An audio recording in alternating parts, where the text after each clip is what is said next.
Hey, what's up everyone? Welcome back to the channel.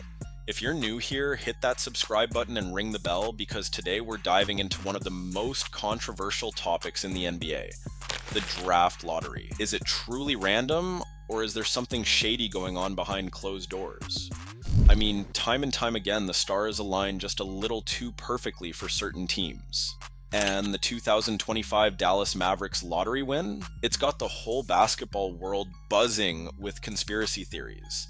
So settle in and let's unpack 8 moments in NBA history where the draft lottery felt like it was straight out of a Hollywood script. This is going to be a wild one. Let's start at the very beginning. 1985, the first ever NBA draft lottery. The New York Knicks, playing in the league's biggest market, were a struggling 24-win team. The NBA was riding high off the Magic Johnson-Larry Bird rivalry, but they needed a new star to keep the momentum going. Enter Patrick Ewing, the Georgetown big man labeled the next Bill Russell. The lottery that year used envelopes. Yep, actual envelopes in a drum. 7 teams, 7 envelopes, and 1 top pick. Here's where it gets juicy. Rumors swirled that the Knicks envelope was tampered with. Some say it was frozen, others say it was bent at the corner so Commissioner David Stern could pick it out. No hard evidence, but come on. New York, the media capital, lands Ewing. The Knicks went on to become a powerhouse in the 90s, with Ewing as their cornerstone, making 11 All-Star teams and 2 finals appearances. Coincidence? Or was the NBA setting up its biggest market for success? You tell me. Fast forward to 1992, the Orlando Magic, a brand new expansion team, had the second best odds and landed the number 1 pick. Shaquille O'Neal, a generational big man, Shaq took the Magic from nobodies to a 500 record in just 1 season. Okay, fine, maybe that's just luck. But then, in 1993, with a 1.52% chance, the worst odds in the lottery, they won again. This time, they drafted Chris Webber, but traded him for Penny Hardaway, forming one of the most electrifying young duos with Shaq. In '95, the Magic went from an expansion team to finals contenders. 2 top picks in a row with those odds? That's like hitting the jackpot twice at a casino. Was the NBA trying to build a new superstar franchise to rival Michael Jordan's Bulls? The math just doesn't add up. Let's talk about 2003, the year the Cleveland Cavaliers won the lottery and drafted hometown hero LeBron James. Cleveland was the worst team in the league that year, but still, their 22.5% chance of landing the most hyped prospect since Jordan?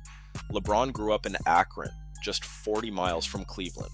The NBA was desperate for a new face after Jordan's retirement, and this kid was called the Chosen One before he even stepped on an NBA court. LeBron himself hinted at this on the Pat McAfee show, saying, "What a coincidence. The Cavs were a struggling franchise and landing LeBron turned them into a global brand overnight."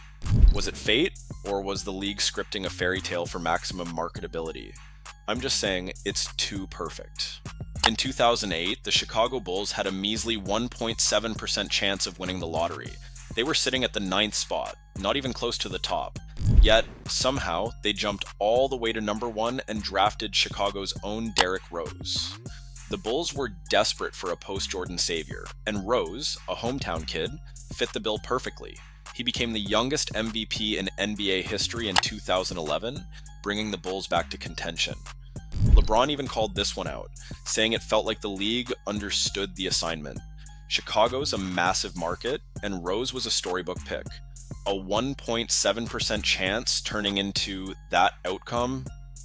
Come on, that's the kind of plot twist you'd see in a movie. Let's go back to Cleveland for a second. In 2010, LeBron James left for Miami, leaving the Cavs in shambles.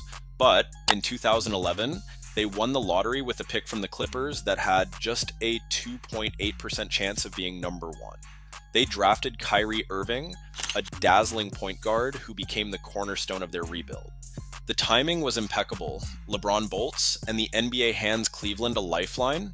It's almost like the league felt bad for them. Kyrie's arrival set the stage for LeBron's return later, but we'll get to that. For now, let's just say this felt like a sympathy gift wrapped in lottery ping pong balls. In 2012, the New Orleans Hornets were in a weird spot.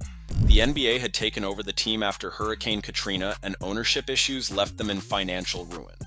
With a 13.7% chance, They won the lottery and drafted Anthony Davis, a once-in-a-generation talent from Kentucky. Suddenly, the Hornets were a hot commodity, and the league sold the team to Saints owner Tom Benson for $338 million. Here's the kicker. Just weeks before the lottery, Davis was spotted wearing a Hornets hat. Coincidence? Or did someone know something? Critics argued the NBA rigged it to make the team more attractive to buyers. After all, a star like Davis changes everything. This one's got suspicious written all over it.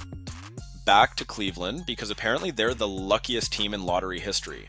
In 2014, with just a 1.7% chance, they won the lottery again. Their third number 1 pick in 4 years. They drafted Andrew Wiggins, who was later traded for Kevin Love, paving the way for LeBron's return to Cleveland. The Cavs went from a lottery team to NBA champions in 2016. 3 top picks in 4 years with those odds? The raw probability of that happening is 1 in 1,493. I'm no mathematician, but that sounds like winning the Powerball while getting struck by lightning. Was the NBA setting up LeBron's triumphant return? You be the judge.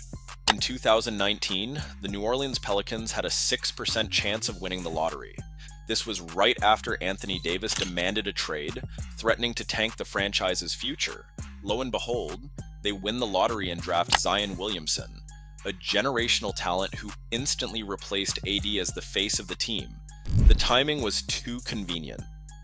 The Pelicans were on the verge of collapse, and Zion's arrival stabilized everything. Fans and analysts alike raised their eyebrows, wondering if the NBA stepped in to keep a small market team competitive. No proof, but the pattern's hard to ignore. And now, we're at 2025. The Dallas Mavericks, fresh off trading superstar Luka Doncic to the Lakers in a blockbuster deal, somehow won the lottery with a 1.8% chance. They're set to draft Cooper Flagg, the Duke Phenom, and National Player of the Year. After a messy season and a trade that had fans ripping the league apart, this feels like the NBA throwing Dallas a bone.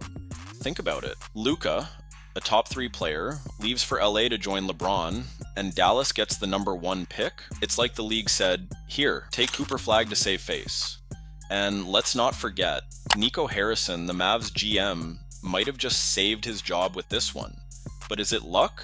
Or is the NBA pulling strings to keep big markets happy and small markets from relocating? Look, the NBA swears the lottery is fair. It's overseen by independent auditors, and the process is locked down tighter than Fort Knox. But when you see these patterns, big markets like New York and Chicago getting their saviors, small markets like New Orleans getting bailed out, and Cleveland hitting the jackpot over and over, it's hard not to raise an eyebrow. The 2025 Mavericks win just adds fuel to the fire. Are teams like Utah, Washington, and Charlotte, who tanked hard and got nothing, just victims of bad luck? Or is the NBA punishing tanking and rewarding drama? What do you think?